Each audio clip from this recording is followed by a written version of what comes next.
the 5 seasons that the franchise spent in Boston, it was very tough for Marshall financially.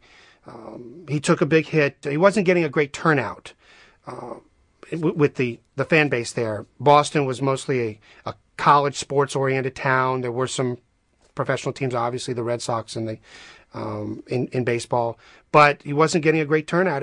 And he had an antagonistic relationship as well with the Boston media. He didn't like the fact that the other teams were getting much more coverage than his Redskins. One time he was angry that a girls' field hockey team was featured on the front of the sports section of one of the papers instead of his Redskins. So by not getting that coverage and exposure, not a lot of Bostonians knew about his team, and the turnout was skimpy, and he was losing money. And in 1936, when the Redskins were starting to win consistently, they still weren't getting a great turnout.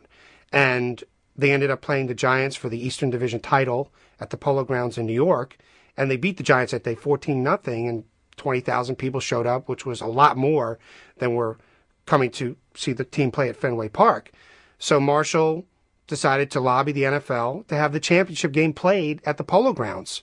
And the Redskins played the Packers at the Polo Grounds that year. They had a nice turnout, and the Packers won the game 21-6.